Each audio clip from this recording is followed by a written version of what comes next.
Hey yo Samagon, seperti biasa bagaimana kabar kalian di minggu ini? Semoga semuanya baik-baik saja ya. Nah, kali ini kita akan bahas lagi terkait dengan lanjutan dari cerita manga Sakamoto Days yang ada pada chapter 214 yang terbaru. Jadi sebelum membahasnya, Tabungan akan segarkan ingatan kalian pada chapter lalu yang memperlihatkan hal yang mengejutkan, dimana kali ini Uzuki turun tangan langsung untuk menghancurkan rencana yang dimiliki oleh Shin dalam mengendalikan pikiran orang-orang dengan upayanya untuk menghabiskan semua peluru yang para warga ini miliki dengan senjata mereka. Pertarungan pun tak dapat terelakkan lagi sekarang antara Shin dan juga Uzuki di sebuah tower yang dimana mereka pun tak sengaja untuk menghancurkan tower ini. Terungkap fakta bahwa ini pun terhubung dengan rencana yang dimiliki oleh Seba dalam menghancurkan chip yang ada di senjata para warga sekarang. Seba di sini menjelaskan bahwa dia meretas sistem senjata dengan melacak chip elektronik mereka dan melumpuhkan semua senjata di Jepang.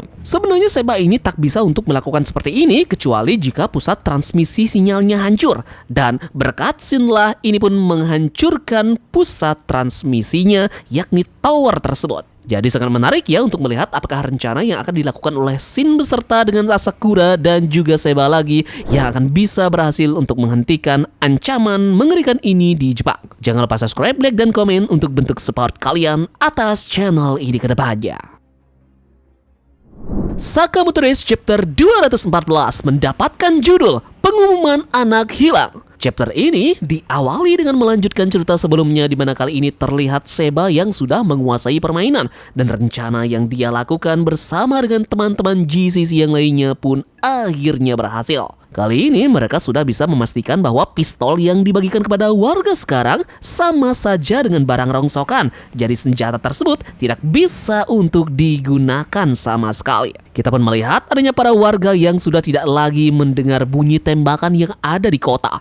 Mereka lantas kebingungan kenapa ini bisa terjadi dan apakah semua orang sudah kehabisan pelurunya. Di sini pun diperlihatkan berita yang menampilkan informasi terkait dengan pistol yang telah dibagikan sesuai dengan aturan perizinan kepemilikan senjata sipil 3 hari yang lalu. Ternyata mendadak tidak dapat digunakan. Ini diduga bahwa ada suatu organisasi yang membajak pistol tersebut. Kita pun melihat di sosial media Jepang bahwa trending topik pertamanya tentu saja adalah pistol yang tak bisa dipakai dan tidak bisa berfungsi sama sekali.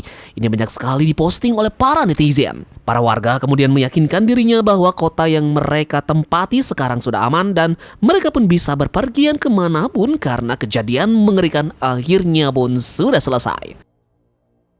Sekarang kita ke sisi yang lainnya, ke tempat dari Uzuki dan Shin berada. Saat ini tentu kita tahu bahwa Shin sudah ditangkap oleh Uzuki terkait dengan upayanya untuk menghancurkan rencana dari Uzuki. Uzuki kemudian bertanya-tanya, apakah ini memang perbuatan dari mereka semua dalam menghancurkan rencana yang sudah dia lakukan? Shin kemudian tak bisa menjawab hal tersebut karena dia juga terlihat kebingungan melihat peluru yang dimiliki oleh Uzuki tak bisa untuk menembak dirinya. Dan Shin di sini pun berasumsi bahwa jangan-jangan ini adalah kerjaan dari Seba dan juga teman-temannya yang lainnya. Dengan kemarahan yang benar-benar kesal, Uzuki langsung menyerang Shin dengan senjatanya dan ini pun menyebabkan hentakan keras yang terjadi di bangunan tersebut. Uzuki benar-benar sangat menyesal bahwa mereka semua sekarang menjadi ancamannya dan dia juga harusnya membunuh mereka semua pada saat mereka berada di cabang Kanto. Di sini pun kemudian Shin berkata dalam hatinya, bagaimana bisa dia sekarang harus melawan raja terakhir sendirian dan posisi sekarang saat ini dia sudah tidak bisa untuk mundur lagi. Shin kemudian mengingat lagi perkataan dari Nagumo bahwa jika dia suatu saat berhadapan dengan Slur, maka jangan sekali-sekali untuk menunjukkan niat membunuh, kalau tidak bisa-bisa kepribadian dari Takamura pun akan segera muncul. Uzuki kemudian kembali menyerang bertubi-tubi menggunakan senjatanya ke arah dari Shin.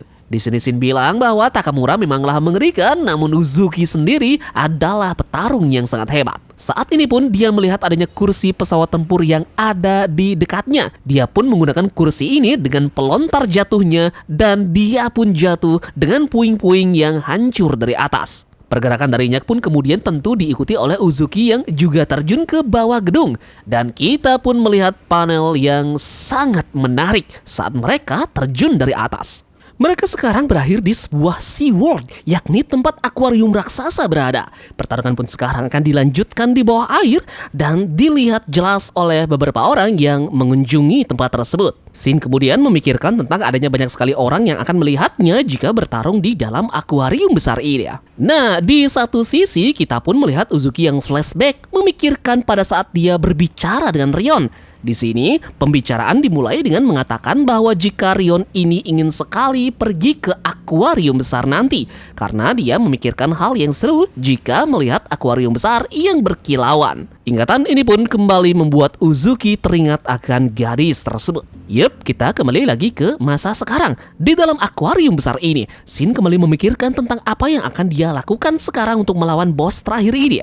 Dia pun melihat bahwa Uzuki mendadak terdiam dan mungkin ini dikarenakan memang masa lalu yang menjadi ingatan dari Uzuki bersama dengan Rion Akao. Pada saat bos terakhir ini pun bengong, tiba-tiba saja dia didekati oleh seekor ikan hiu besar dan sekarang tiba-tiba sudah berada di depan dari wajahnya. Tentu dengan hal ini ikan hiu tersebut punya niat membunuh yang tajam terhadap Uzuki dan kemudian disinilah kembali Uzuki dirasuki anomali mengerikannya yang sekarang ada dalam mode Takamura dengan menghancurkan akuarium besar tersebut.